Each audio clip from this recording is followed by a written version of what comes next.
Fala meus amigos, minhas amigas, eu sou o Lucas Magno e esse é o canal Filme Seriando. Sejam muito bem-vindos, beleza? Lá vamos nós, o filme que expande mais o universo da Marvel na fase 1. Um romance que não deu certo, não caiu nas graças do público. Um diretor que agora é oscarizado e muita gente desconfiou quando ele aceitou esse projeto. E agora, contando histórias nórdicas, um ator que catapultou-se para a fama, um vilão icônico lembrado até hoje, tudo isso está em Thor, filme lançado em 2011. Eu vou falar aqui de bastidores, curiosidades, as melhores cenas de um filme que divide opiniões. Mas e aí? Tem coisas interessantes? Após a vinheta eu conto, não sai daí.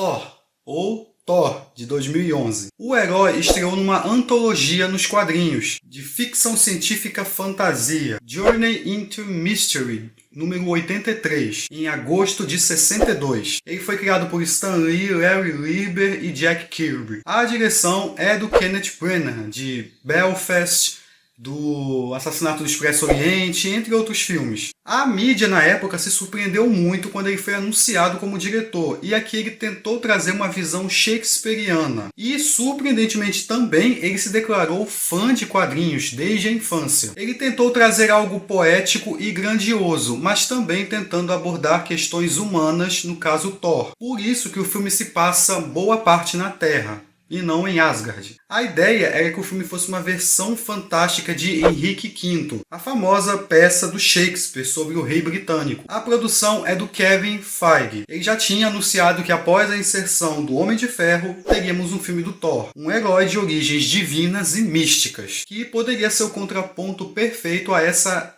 abordagem realística, moderna, no universo cinematográfico. Vale mencionar que não é a primeira vez que tem um live action do herói. Ele já apareceu num telefilme, O Retorno do Incrível Hulk, de 1988. Lá, o herói foi interpretado por Eric Alan Kramer e tinha um visual bem diferente das HQs. O Sam Raimi desenvolveu o primeiro conceito de uma adaptação cinematográfica do Thor em 91. Depois ele abandonou o projeto e o filme ficou parado por anos. Os direitos do Thor foram adquiridos por vários estúdios, até que a Marvel Studios contratou o Mark Protasiewicz para desenvolver o projeto em 2006. Ele seria lançado através da Paramount Pictures. Em 2010, o Matthew Vaughn foi contratado em mais uma tentativa de trazer o filme. Em 2008, quando o projeto ainda estava sendo desenvolvido, o Vaughn saiu e o Branagh foi contratado. E o filme programado para 2011. Antes disso, em 2004, David S. Goyer, do filme Alma Perdida, também estava cotado para dirigir. O Matthew Vaughn queria trazer algo parecido como O Gladiador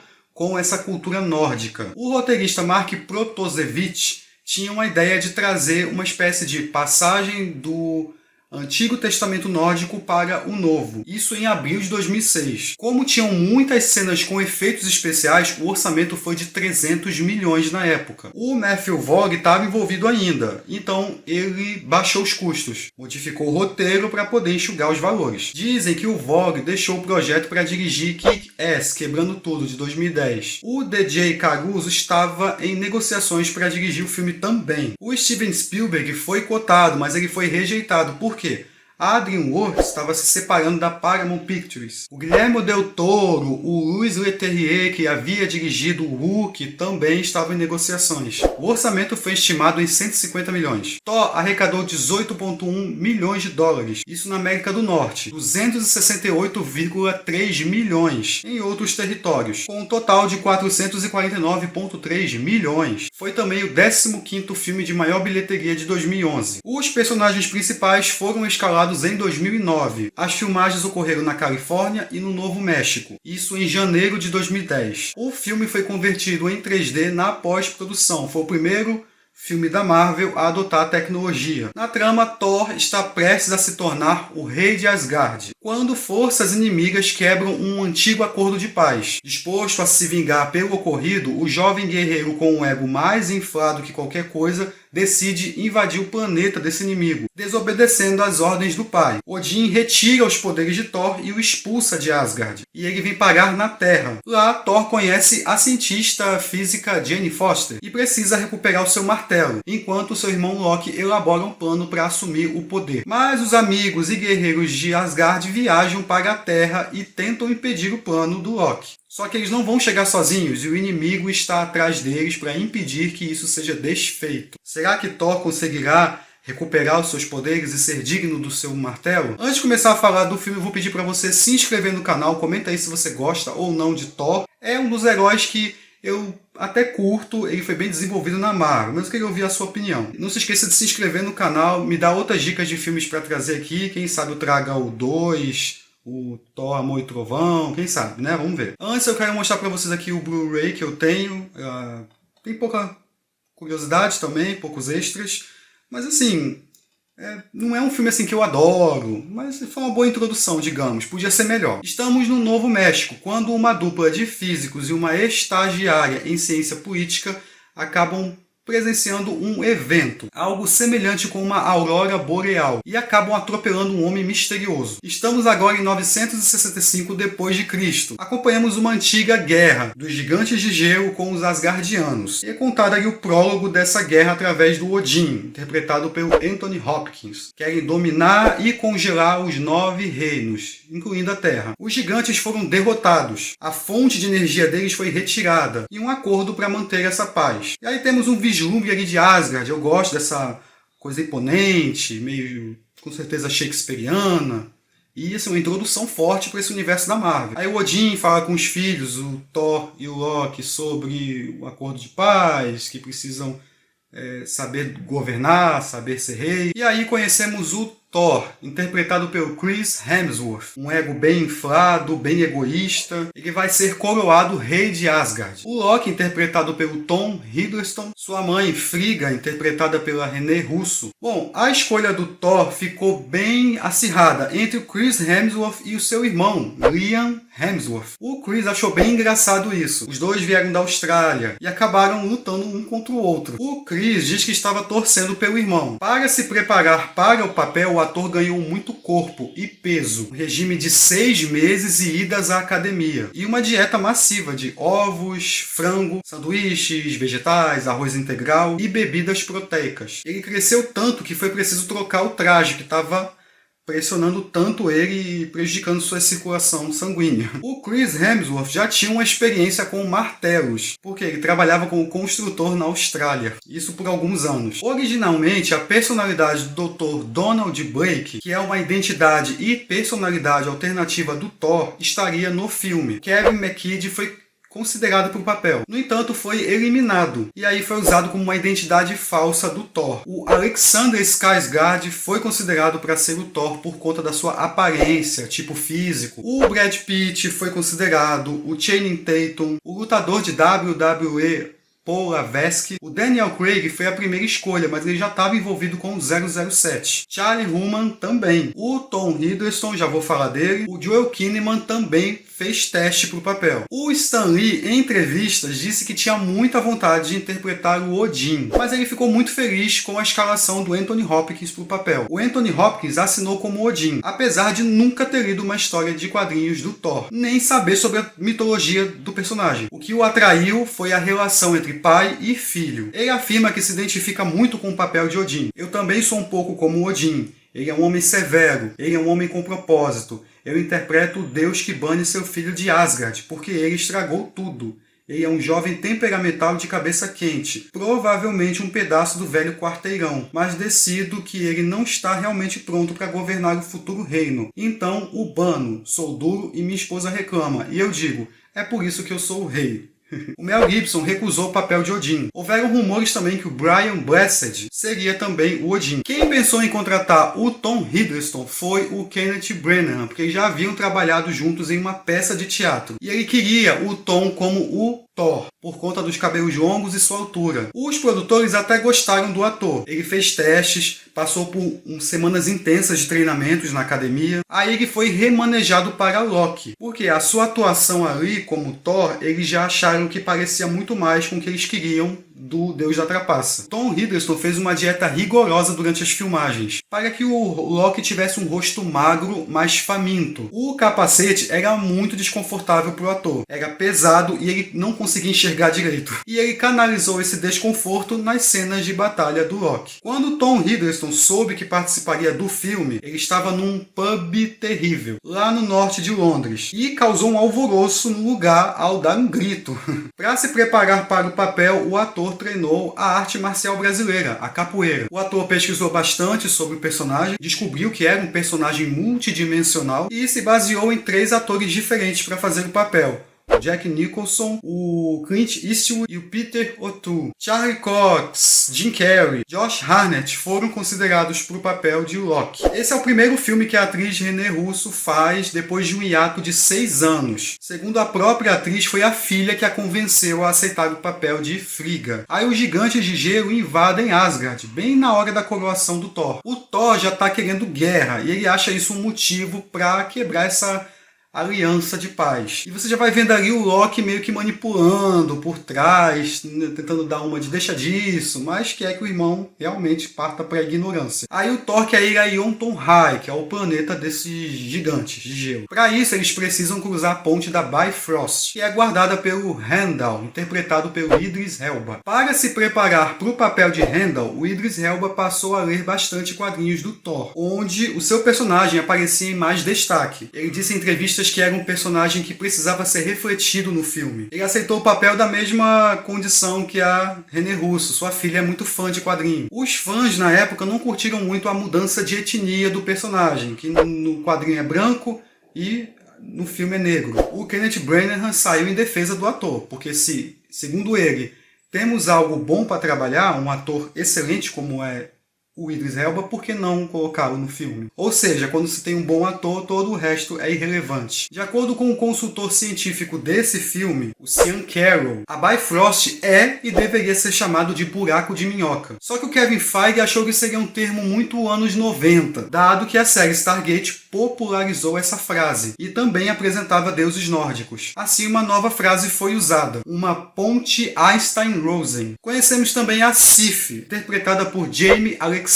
Eu sempre achei que ela era apaixonada pelo Thor. O Volstagg, interpretado por Ray Stevenson. O Frendel, interpretado por Josh Dallas. O Ogun, quem faz é o Tadanobu Asano. Jessica Biel e a Diora Bard estavam cotadas para a personagem Sif. O Josh Dallas se baseou no renomado espadachim, o Errol Flynn, dizendo que o Flynn tinha aquele charme meio que infantil que o Frendel tem. O Stan Lee citou o Flynn como uma inspiração para o personagem Frendel. O Zachary Levi foi o primeiro cotado para viver o Frendel, mas ele teve que recusar o papel. Houve rumores que o Dominic Cooper foi cotado, mas aí o Stuart Townsend foi escalado para o papel. Poucos dias antes das gravações ele deixou o cargo por diferenças criativas com os cineastas. O Josh Dallas assumiu o papel, só que ele não estaria disponível para Thor, O Mundo Sombrio, de 2013. E aí vem o Zachary Levi para esse papel. O Dominic Cooper interpretaria o Stark mais novo em Capitão América, o Primeiro Vingador, de 2011. O gigante de gelo, Lao Fei, é interpretado pelo ator Colm Feore. Ele descreveu o personagem como o Napoleão Bonaparte dos gigantes de gelo e se inspirou no Anthony Hopkins, no Max von Sydow e no Paul Scofield para compor o papel. O ator Jamie Dornan chegou a fazer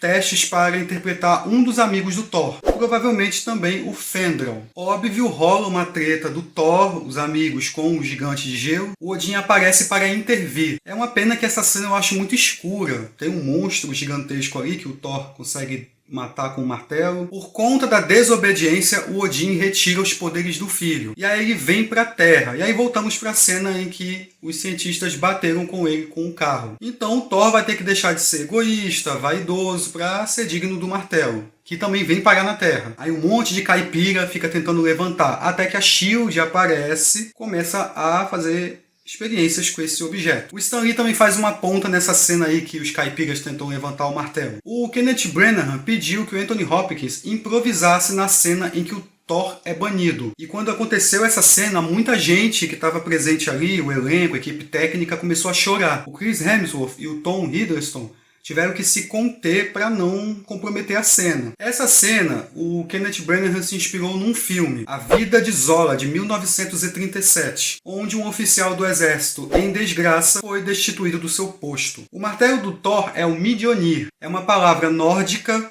antiga, que significa moedor. Ele sair de Asgard e cair no Novo México foi baseado nos quadrinhos Quarteto Fantástico número 536, onde após um evento apocalíptico em Asgard, o Mjolnir foi expulso e caiu em Oklahoma, onde permaneceu até Thor vir e recuperá-lo. O J. Michael Straczynski trabalhou nos quadrinhos de Thor. Ele aparece no filme, é a primeira pessoa a tentar levantá-lo. Vamos aos cientistas físicos. Jane Foster, interpretada pela oscarizada Natalie Portman. O Eric Selvig, interpretado por Stellan Skarsgård. A estagiária é a Derry Lewis, interpretada por Kate Dennings. Funciona como alívio cômico. De primeira, eles não acreditam que essas coisas de mitologia, de deuses, existem. Como curiosidade também, o Stellan Skarsgård, ele é ateu na vida real. Aí depois eles vão entendendo o negócio de buraco de minhoca, o Deus do Trovão, Odin, 9 reinos. Tem uma cena que o Thor explica pra Jane sobre isso. A Natalie Portman só aceitou o papel porque não resistiu à oportunidade de trabalhar com o Kenneth Branagh. Ela achou curioso ele ter aceitado o papel de diretor para dirigir um filme de quadrinhos. É super estranho, eu tenho que fazer isso, segundo ela em entrevistas. Um dos roteiristas foi o Don Payne. Ele disse que a Natalie Portman ajudou muito a trabalhar a Dra. Foster, porque ela seria uma cientista genérica. Ela achou que a Jane poderia pensar mais fora da caixa, alguém cujas teorias são consideradas bizarras e desaprovadas pela comunidade científica. Mas é um tipo de pensamento que leva a grandes descobertas, como foi. Quando o Thor chega, ela está disposta a dar um salto de fé, mas consequências virão por conta disso. A atriz Gemma Arterton foi considerada para fazer a Sif ou a Jane. Bom, a química da Natalie Portman e do Chris Hemsworth não é boa. Eu a comparo muito com o Ataque dos Clones, o Anakin e a Padmé. O romance aqui quase ofusca também a trama principal. Ele que ajuda nessa construção de mudança do Thor. Tem algumas cenas engraçadas aqui. O Thor chegando no hospital, derrubando um monte de gente e falando coisas sem nexo sobre a Bifrost, sobre o Odin. Sempre esses heróis aparecem sem camisa. Uma cidade inteira foi construída em Galisteo, Novo México, para servir de locação fictícia para o filme. É revelado que o Loki foi adotado. O Odin o resgatou ainda criança de Jotunheim e explica que ele serviria como se fosse um símbolo dessa aliança, o que o Loki não gosta. Ele também é filho do Laufey. Odin acaba caindo num sono profundo e o vilão assume o trono. Também mostra que ele tem muito amor pela mãe. Mente pro Thor dizendo que o Odin morreu e que a mãe também não quer saber dele. E é revelado que ele armou tudo, levou os gigantes de gelo até Asgard, que acabou levando a essa série de problemas. Assim, é algo muito previsível. Quando eu assisti o filme pela primeira vez, já dava pra matar tudo isso, que foi uma armação. O Loki faz um acordo com o Laufey, levá-lo até os aposentos de Odin para matá-lo. A S.H.I.E.L.D. já tomou conta ali do local onde está o martelo. O agente Coulson tem uma participação aí. O Gavião Arqueiro aparece pela primeira vez, interpretado pelo Jeremy Renner. Muita gente achou meio que nada a ver essa participação, é bem rápida mesmo. O Jasper Stillwell, também um personagem importante da S.H.I.E.L.D., interpretado por Maximiliano Hernandez. Eu gosto dessa cena em que o Thor vai derrubando um por um dos agentes até chegar ao martelo, tem uma luta na lama, e aí uma cena bem dramática, quando ele não consegue erguer o objeto. E aí ele é preso. É interrogado pelo Coulson, o Selvig aparece e o tira de lá. Tem uma cena engraçada deles no bar. Vamos falar da trilha sonora. Ela foi escrita pelo compositor Patrick Doyle, que era um colaborador frequente do Branagh. Doyle descreveu Thor como o filme comercialmente mais alto que participei desde Frankenstein, acrescentando que o projeto de composição o desafiou encontrar um tom que se encaixasse nessa dualidade entre Asgard e a Terra. Doyle e o Branagh tiveram muitas discussões referentes à trilha sonora. O diretor sugeria uma sensação contemporânea, tendo um equilíbrio entre a música e grandes imagens que não eram de forma alguma hiperbolizada. E o compositor, por sua vez, empregando um forte senso de melodia. Tem uma coisa que lembra o povo celta, e aí essa coisa da composição da mitologia nórdica. O filme também apresenta uma música da banda Foo Fighters, chamada Walk. O Kevin Feige, em entrevistas, disse que achou que a música era estranhamente apropriada para a história. O Branagh achou a música sensacional, que ela se encaixa perfeitamente com a redenção do Thor.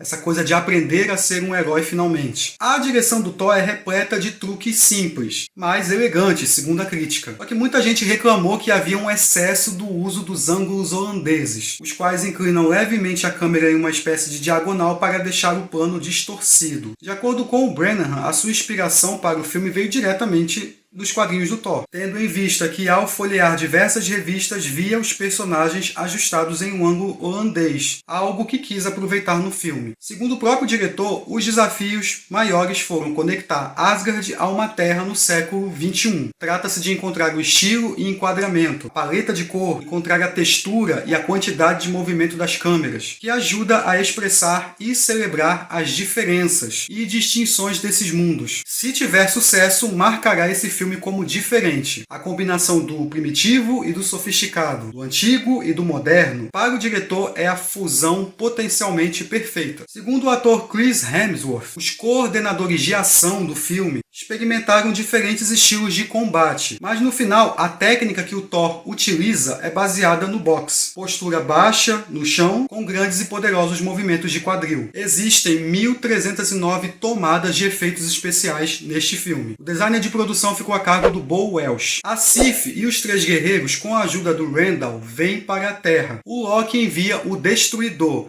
O Randall também acaba congelado pelo vilão. A cena do Destruidor muita gente não gosta, porque é uma cidade pequena, tem pouca cena de ação, é rápida, e os efeitos especiais não envelheceram muito bem. Eu até gosto do som daquele raio que ele lança. Aí rola a redenção do Thor, ele tá muito machucado, tenta falar com o irmão após saber a verdade pelos amigos. Aí ele é derrubado, todo machucado, a Jane corre, e aí finalmente ele é digno do Mjolnir, que chega. E aí tem aquele efeito maneiro dele recebendo os poderes de volta. E aí ele consegue neutralizar a ameaça. Tenta voltar para Asgard. O Randall consegue quebrar o gelo e traz o herói de volta. Quando o Thor recupera o Mjolnir, por um breve segundo, ele é visto de pé e cercado por um raio. É uma homenagem a He-Man, de 1983, onde a transformação do príncipe Adam, o personagem Tito, o apresentou nessa mesma posição, cercado por um raio. Uma moldura da armadura do Destroyer foi construída para o filme. O Loki mata o Laufey, e a sua intenção é destruir de vez Jotunheim. E chega a hora do acerto de contas entre Thor e Loki. A luta eu acho mais ou menos, cheio de efeitos especiais ali. O Thor usa o martelo para destruir a ponte da Bifrost, ou seja, nem para a Terra ele pode vir mais. O Loki fica pendurado junto com o Thor. Aí o Odin aparece, rola ali uma cena dramática. O vilão diz que fez tudo pelo pai. O Odin diz, não, filho. E aí ele solta o cetro e desaparece. No roteiro original, o Loki chegou a contar para o Laufey que era seu filho. Então o Laufey admite que o abandonou. Isso foi deixado de lado pelo roteiro para tornar o Loki mais tortuoso. Quando o Thor e o Loki irrompem a ponte da Bifrost, você realmente vê o Loki criar uma ilusão de si mesmo. Se você olhar atentamente, dá para ver o Loki se dividir em dois. O seu lado eu voando para fora da tela à esquerda e a ilusão que ele usou para enganar o Thor caindo e se agarrando à lateral da ponte do arco-íris. E o Thor tá com saudade da amada, mas ela está preparando algo para trazê-lo de volta. Tem a cena pós-créditos que o Selvig encontra o Nick Fury numa das instalações da S.H.I.E.L.D. e mostra o Tesseract. Aí o Loki surge atrás, dizendo que vale a pena dar uma olhada, depois o Doutor repete a mesma coisa. Outro gancho para Vingadores. Essa cena foi dirigida pelo Joss Whedon. Segundo Kenneth Branagh, as sequências finais dos créditos foram baseadas em imagens do telescópio espacial Hubble e levou 18 meses para ser criada. A Marvel Animations anunciou uma série animada do Thor, 26 episódios em novembro de 2008, que iria ao ar em 2010, próximo ao lançamento do filme. A empresa também lançou uma animação direto para vídeo, Thor: Tales of Asgard, justamente para coincidir com a estreia do live action. O Dr. Selvig menciona um colega que se envolveu com a SHIELD, a quem descreveu como o pioneiro na radiação gama. Isso faz uma alusão ao Bruce Banner, cujos experimentos o fizeram se transformar no incrível Hulk. Tem uma cena deletada que faria menção ao Hank Pym, o Homem-Formiga. Tem os artefatos vistos no cofre de Asgard. O diapasão, um dispositivo que pode invocar monstros. A tábua da vida e do tempo, pode prolongar a vida de alguém. O olho do bruxo, um artefato que pode controlar a mente das pessoas. A chama eterna, um fogo místico que não pode ser extinto, que desempenhou um papel importante em Thor Ragnarok de 2017. O caixão dos invernos antigos, um recipiente encantado cheio de ventos gelados, que desempenha um papel nesse filme. E a manopla do infinito, uma luva incrustada com 6 joias, que distorcem a realidade. O Tom Hiddleston descreveu seu papel de Loki como uma história em quadrinhos, mas uma versão mais desagradável de Edmundo do Rei Lear, a peça do William Shakespeare. Edmundo era filho ilegítimo do conde de Gloucester, que tinha ciúmes do irmão legítimo, Edgar, e enganou seu pai para que o banisse para o exílio. É mencionado que o martelo do Thor foi forjado dentro de uma estrela moribunda. Na verdade, isso faz um mínimo de sentido científico. Quando uma estrela muito grande morre numa supernova, por vezes os seus restos colapsam para formar uma estrela de neutrões. Esses objetos comprimem a massa do Sol no tamanho de uma cidade,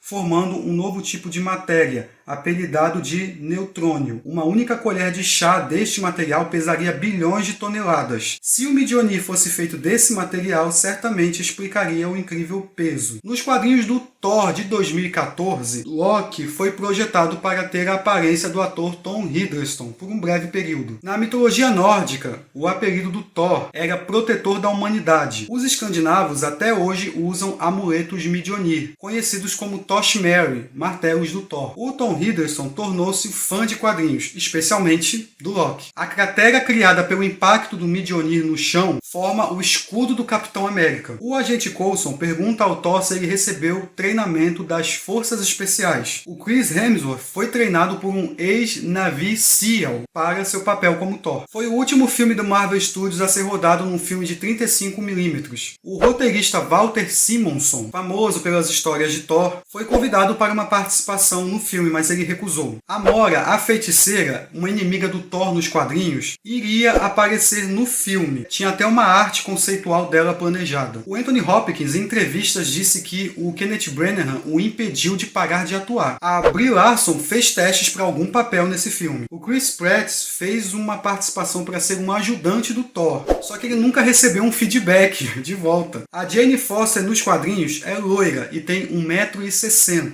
A Natalie Portman é morena e também tem 1,60 m. A atriz Adriana Barraza teria um papel importante como a dona de uma lanchonete, chamada Isabela Alveres. A maioria das cenas foram cortadas e ela aparece uma vez. O Kenneth Branagh posteriormente enviou uma carta pedindo desculpas à atriz. Quando o Destruidor aparece na Terra, os agentes da SHIELD especulam que poderia ser do Stark. No enredo dos quadrinhos, o Tony Stark teria adquirido o Destroyer de Asgard. De acordo com o Kenneth Branagh, o Odin comanda o universo Marvel. Foi o Odin que escolheu o Tesseract em Capitão América, o primeiro Vingador, e uma manopla do infinito de Vingadores. Essa é a segunda adaptação que a Natalie Portman participa. A anterior foi V de Vingança, de 2005. O personagem quase foi parar na televisão lá nos anos 2000, pois chegaram a imaginar um telefilme, tendo Tyler Mane como protagonista. Nos quadrinhos, a Sif e o Randall são irmãos, o que não é mantido nesse filme. Balder, um outro irmão de Thor, também iria aparecer. Tem uma arte conceitual e que ele teria um papel importante, mas aí foi tudo cortado. O Kenneth Branagh queria trocar o nome de Mjolnir para Uru. Ele achava a palavra difícil de pronunciar. O Kevin Feige que o convenceu a mudar de ideia, ao avisar o diretor de que se mudasse o nome, arrumaria uma treta com os fãs. A Sif e os 3 guerreiros teriam uma participação maior no roteiro. O Erik Selvig e o Thor teriam mais cenas no bar. O Thor e o Loki compartilhariam um momento ali amigável antes da coroação. Para o Kevin Feige, a ponte da Bifrost é o cenário mais interessante do filme, porque nos quadrinhos é um arco-íris que se estende até a Terra. Óbvio, no filme não é um arco-íris, é uma ponte de quartzo. À medida que a luz capta e flui através dela, você obtém um pouco daquela qualidade do arco-íris. O filme foi satirizado em um episódio de South Park. Rendeu também mais 3 sequências ao longo dos anos. Thor amplia o universo da Marvel, trazendo deuses, mitologias. Acho o filme com poucos momentos memoráveis. Eu até gosto do Chris Hemsworth, realmente ele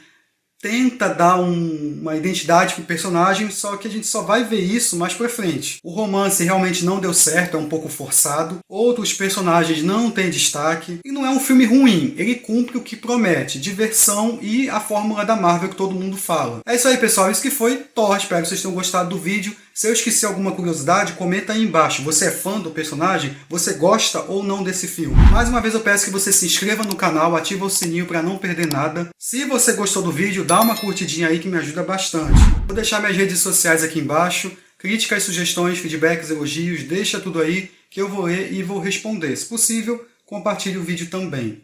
Vou deixar mais 2 escaneamentos aqui de filmes da Marvel, Homem de Ferro 1 e o 2. Quem sabe a gente não se veja em Capitão América, o Primeiro Vingador. E é isso, pessoal. A gente se vê no próximo vídeo. Um abraço. Fui. Tchau, tchau.